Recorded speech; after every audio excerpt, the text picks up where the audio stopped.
Hi there, and welcome to the ATS podcast with me, Will Brown, and John Soulsby, where we break down chunks of health and fitness information into bite sized pieces, remove a bunch of the noise, and just leave what's relevant. Today we are on episode 26, season 2, episode 4. We are talking about body weight fluctuations during life and dieting. It's a pretty interesting topic, given that we were just talking about creatine. That's one that we kind of mentioned in passing. However, that thing will make your body weight fluctuate a whole bunch, cause you gain a whole bunch of water. Hmm. But there are also just regular amount of fluctuations that happen. I think from anecdotal experience of working with people, a lot of people get very worried about checking their weight as if it's their abstract social value. It's not written on your head at any point. Nobody else knows, apart from people you tell. Yeah. So it is fine. It will change drastically throughout the day. If you ever want to see evidence of this, just weigh yourself pretty much when you get up in the morning, like a standard kind of weigh-in procedure for those of you who may not be familiar is get out of bed, go to the bathroom, conduct your morning ablutions, but before you get in the shower, after you've kind of relieved yourself in any way you see fit, jump on the scale and see what the number is, versus if you do it just before you go to bed and compare the two, you'll see that it has likely changed by quite a lot. Another one I typically tout to people is if you are drinking over a liter of water in the day, which you probably should be, Oh or at God. least a liter of fluids, close enough. Yeah. Um, for water, it's pretty much a one-to-one with milliliters and grams. If you've ever done baking, you'll probably can. Uh, so yeah, you drinking a liter of water is you ingesting a kilo of liquid. So you will be 1 kilo heavier, a whole 2.2 pounds. And that's just water. You also eat food throughout the day. Uh, there are also minerals in and around your food that cause water retention. Salt being a prime candidate, carbohydrates also being prime candidate. Part of that word, good old hydrate, they affect the rate and amount at which your body absorbs water and where it goes. They typically replenish glycogen stores in muscle and your liver, I want to say off the top of my head. And so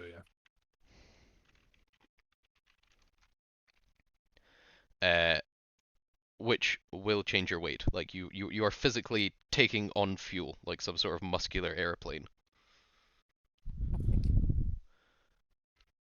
Uh, Mm. so your entire body weight will change depending on uh, how much carbohydrate, salt, and water you have in your daily diet.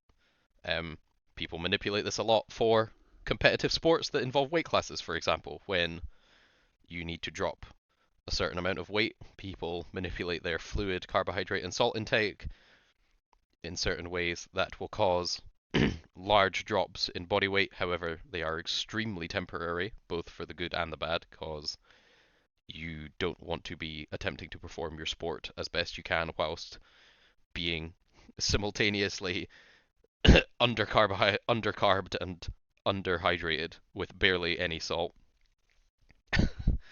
It's like the worst possible state to try and fucking perform in. Yeah. However, physique athletes, for example, do perform in those kind of states after, well, actually, they recarb up typically because when you're very low body fat, carbohydrate gives like increased carbohydrate, and that glycogen replen gives you a very full looking muscle. However, you want to combine that with also being kind of dry, as they call it, so that you do not look soft. You want very hard, deep cut definition, which is a combination of very clever salt and carbohydrate manipulations on a very tight time schedule. Yeah. However, once you kind of get the idea of how to do it and a good bit of practice at it, the results can be genuinely magic looking, which is pretty cool. Yep. That's pretty wild. What like another place where body weight fluctuations may take place is if you are looking to go on a dietary intervention, if you're looking to lose weight and or body fat. Yep. Or I suppose gain muscle mass as well, going the other way. Talk a lot about like decreasing in body weight, but also you'll naturally see quite well fluctuations as you're looking to increase muscle mass. Definitely. It's nigh on impossible to increase muscle mass without increasing your overall body weight as well Oh yeah. and body fat percentage. Yeah, I think the only real kind of likelihood of that happening is recomp, where if you are very new to exercise or haven't trained or exercised with resistance training specifically in a very long time, like multiple years, you are probably going to see a significant increase in muscle mass with just the increase in training, like Yeah. the kind of I guess combo of like localized kind of muscular swelling from like I guess increased like sarcoplasmic fluid and stuff Mm-hmm. would cause a reasonable increase. The the other very popular case, which we should probably talk about largely in the negative, is ketogenic diets. Yeah. Those A ketogenic diet is a diet that is essentially largely, if not fully, removed of carbohydrates apart from vegetables, I believe. Hope Uh, so, yeah. I hope so. At least you better be getting vegetables in your keto diet. Jeez. I think some people take it to a variety. I think the technical term is if you if you remove all carbohydrates and also all vegetables, you are in a what is it, a carnivore diet? Dead. Mate, I recently watched the fucking Louis Theroux where he went to go meet up with Bear Grylls on his like little island that he now lives on, and he's Yeah. big on the old carnivore, like doesn't eat Is it vegetables brilliant? and this, and I'm like minted. I'm so True. glad Bear Grylls, head of the Scouts, will be openly promoting that vegetables are fucking bad for you. I'm like, what has society become? Yeah. When everyone's Right. like, oh yeah, vegetables are bad for you, minted. It's like, no, they're not, bro. Like, Yeah. Absolutely not. Um, I mean, if anything, red meat's bad for you, but I'm not going to tell that one too much. oh yeah, I was about to say, if anything, science is leading the opposite way, Yeah. mainly because, well, from my understanding of it, it's mostly due to digestional related cancers. Yeah. In I that believe so. this I think is, red meat's linked to a lot of or some heart disease as well. yeah. Whilst that could be not so much proven in terms of like one of those correlation argument, like correlation causation type things of, Yeah. unsurprisingly, people with a whole bunch of heart stuff typically eat, I mean, a lot of food, quite a lot of which might contain red meat. It might just be a case of they just eat a lot of food. That's always the issue with a lot of these general Yeah. things of like, If you found a similar thing, if you found a similar outcome in people who weren't overweight and were a healthy weight, but just happened to eat a larger proponent of red red meat. meat versus the norm, then it would be a bit more of a case. But yeah, generally the kind of concerns for meat only diets is the fact that they seem to somewhat correlate with an increase in various bowel cancers. Quite how the mechanistic approach, or like quite how mechanistically that is justifiable, I cannot say because I'm not a doctor. I'm just a chimp that lifts weights. Yeah. However, I imagine some combination of digesting time, stagnating food, and enzymes and various other things could play a large part in it. But that's what people are I typically would imagine so, yeah. typically moaning about over why vegetables are bad. Anyway, body weight fluctuations during life and dieting. Your body weight's also probably going to fluctuate. Um, I kind of joke that the big routine changes are ones where body weight fluctuates. I'm sure people have anecdotally seen their friends versus when they're single versus when they're in a relationship and the body weight they're in. Uh, those typically those typically change. Um, because it's a big change in routine. Like typically, if you go from living alone to living with somebody else, your routine and day-to-day activities change reasonably drastically, as well as your choices as to what you eat and how much you socially eat probably change too. And argument, you don't need to find anyone anymore as well. You've done that part, so job done. Yeah, that's the kind of meme part of the I think joke. that's the gym. It's It's a typically bit yeah. of a meme, but also like I think especially once you get to like the living together, wifed up part stage, where you're like, wow, I really don't need to try now. It's stuck with me for life. I know, giving up. It's now you're now in it forever. Yeah. The other one is typically geographic relocations and changes in job. Uni is another classic one. I knew friends from school that either like tripled in weight or decreased in weight by 2/3 at uni, either spending all their money on bevy and having none for food and losing a whole bunch of weight, or eating the same amount and then also hammering the bevy and gaining like triple the weight. Yeah, or one reason I gained a decent amount of weight in uni is because I didn't yet know how to cook very well, so I ate a lot of processed food, Yeah, eating. which inherently we've discussed before about how it's not very satiating. The calorie payout is terrible and all that stuff. So, Oh yeah, like um, the raw food weight to calorie density of stuff like microwave meals. Like we're not talking about you eating yeah. like I don't know, like fucking top ramen and tuna like Cali Muscle in prison. No, yeah, like microwave meals, like pre-made like chicken Kiev stuff like that, all that sort of thing. Big old chicken Kieves. Pizzas. Um, yeah. Um, Changes in job are a big one, or geographic location, like you move places. You typically again like if your daily routine is very much like get up, like eat breakfast, go to work, do this, blah blah blah, have lunch at this place near my office, blah blah blah blah. Like if your office changes, moves places, if you're expected to kind of participate in social eating as part of your job, like eating, drinking, that's a big one in a lot of corporate yeah, environments. People go out for like business lunches, meeting clients. If you start having to fly a lot with your job, airplane food is not the best. Being in airports yeah, isn't the best. Long layovers, travel, all that kind of stuff. There's likely to be a good bit of fluctuation. It doesn't mean you can't do anything about it, and there's nothing that you can like choices that you can make to kind of keep on track with what's important to you. However, it's just the fact that they will happen, and you should expect them to happen, and that's okay. Like yeah, it's a whole thing. When dieting, it's not a linear line down. Just because something isn't uniformly going down doesn't mean you're doing it wrong or it's bad. You should look at the trend. Our very big brain friends over at Macro Factor have an app that is essentially the dog's bollocks. It's like yeah.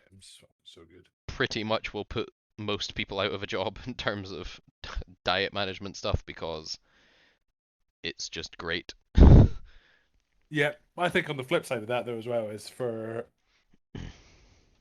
other PTs or just your anyone listening to this who doesn't have a PT, doesn't have the knowledge. If you want to kind of not have to pay a nutritionist to help you with everything, Hmm. the app's so good that like you're I probably mean, it's better than a nutritionist because oh sorry dietitian. good old actual certification, some real life job Apologies. versus Yes, that's like yes. chiropractors and doctors right there. Completely. That's my bad. But yeah, like it does, in barring any eating disorders or things you have to deal with, it will do everything for you. It's fantastic. So Yes, and it's not from feedback I've got from people I work with who, again, I have suggested using it as a tool because as much as I can and will manage people's nutrition, I can only respond to you within working hours. Like my work-life balance is the kind of time limiter. in terms of how we can make adjustments and how we track things. That app doesn't need to sleep. Like it doesn't need to, do other stuff. It responds instantly. So it will change stuff as and when, like on a kind of weekly basis, I think it is now. Yeah, they have weekly check-ins. Yeah.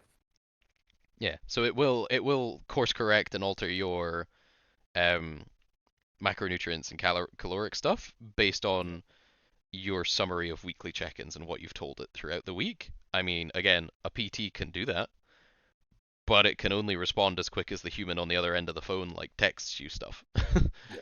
Like And the versus UI is not anywhere near as good at telling your PT what you eat. oh yeah, it's much easier to put the stuff into the app. It's like it's a fantastic tool, I think. I think one area that I don't think we've mentioned yet about body weight fluctuations, which is during life as well, but for female mainly is obviously during your menstrual cycle. This Yeah. is not something that I'd say either of us are by any means experts on. Or if we want to be woke But people who have periods. yeah, but like that will drastically through different times of your cycle change your body weight massively, and there's, I mean, literally nothing you can do about it. But that also means it's not something that you should typically worry about or try and not let yourself worry about it. It's easy to say and hard to do, but Yeah, in your follicular phase, you'll probably notice again a reasonable amount of weight gain approaching that kind of like that 14 day, which is usually where people's symptoms are the most rowdy or worst, if you want to call them that. Like that kind of that specific kind of period around the kind of ovulation where the ovum's released, and like your progesterone and estrone do that backflip shit that just does not sound fun in the slightest. no, absolutely not. And then you just got to write it out in the luteal phase. Body weight fluctuations during that, water retention during that are largely individual, but can vary wildly. Like I've seen people who are, again, the other spanner in the works with this, or potentially helpful in the works type thing, would be birth control. People are on varying measures of birth control, some from personal choice, some from just the perspective of managing period symptoms, because sometimes they're so bad they're just like, I need help, please, and it goes on. Going on birth control can alleviate some of that, which is pretty handy. It is indeed. But yeah, and also just being on birth control can change your weight in terms of weight fluctuation and water retention and various other hormone controlled or hormone centric behaviors. Hormone centric processes that occur. Yeah. If you are planning on coming off for stuff like IVF or fertility treatment, or just because you don't want to be on birth control anymore, then like that's again something to expect. Like your body weight will fluctuate. You might even find how easy and or difficult it is to manage your body weight in terms of how much you have to pay attention to track what your expected caloric deficit is, what your maintenance calories are. That might also completely change. Yeah.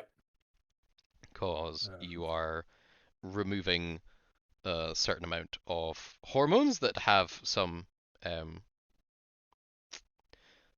of secondary effects on those things. Like secondary in that like their main purpose is not to control your body weight. Their main purpose is to do a bunch of like important hormonal stuff around reproduction. However, it just happens to have knock-on effects.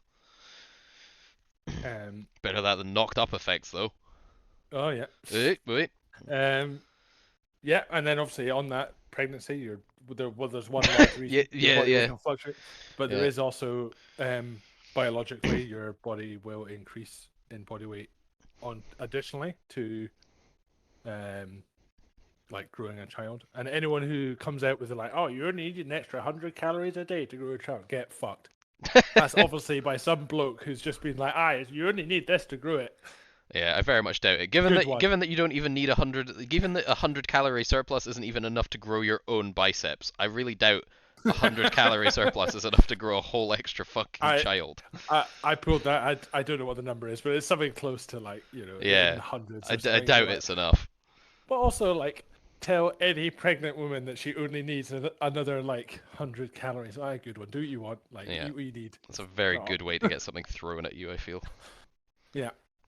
Um, and then interestingly enough, I read this recently this week, and I couldn't be bothered to go and find the actual study. But there's stuff coming out at the moment that the dad bod is like an actual thing. So like when your partner is pregnant, you apparently your body releases a hormone that makes your body weight increase as well, which I thought was pretty like kind of like freaky in the fact that nothing's happening to you personally, but because your partner is pregnant, your body knows that and then does. That was pretty wild. That's pretty wild. I'm extremely skeptical of that thing. I know. The I think it's either just an excuse for the dad bod or true.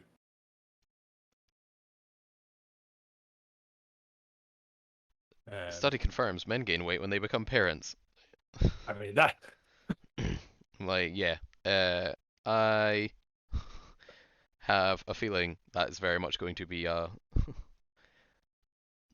very correlative behavior in that, unsurprisingly, when you take away a whole bunch of sleep and a whole bunch of time that you usually would have spent cooking and exercising and put it around childcare, you're probably going to gain a bit of weight. In fairness, yeah. This one also, yeah, it could just be purely due to higher cortisol levels. Yeah. Yeah, I was about to say like the lack of sleep would be a big one. Like one of the best ways. I remember reading that like even folks who are on drugs, because it was in a pro bodybuilding prep contest context. It was like even when you are on like everything in the kitchen sink, if you are dieting to the point where your sleep goes to shit, so when you're in a very strict caloric deficit for extended periods of time, like it can get so bad that your ability to sleep is terrible. Yeah. If it gets to that point, you need to chill out and just add in a bit of calories and get your sleep back, and then start trying to like creep back down below the caloric floor you were at. Because even on everything in the kitchen sink, if you can't get decent enough sleep, or at least passable sleep, you just won't, like nothing will come off. Which sounds pretty mental that like even on fucking Clen and whatever else you want to take, like ephedrine, well, unsurprisingly you can't fucking sleep if you take ephedrine. Um, the uh, the fat will just not come off you at a rate that you will like at any kind of noticeable rate, especially when you're already very lean. I was like, wow, sleep is really important. Okay. Yeah. Right. I believe that is pretty much everything we could get covered for body weight fluctuations. Again, don't be freaking out, folks. Body weight fluctuations are normal and expected. So don't worry too much. Just control what you can control. And we will see you in the next episode. Episode number 27. We'll be talking about protein. Yeah.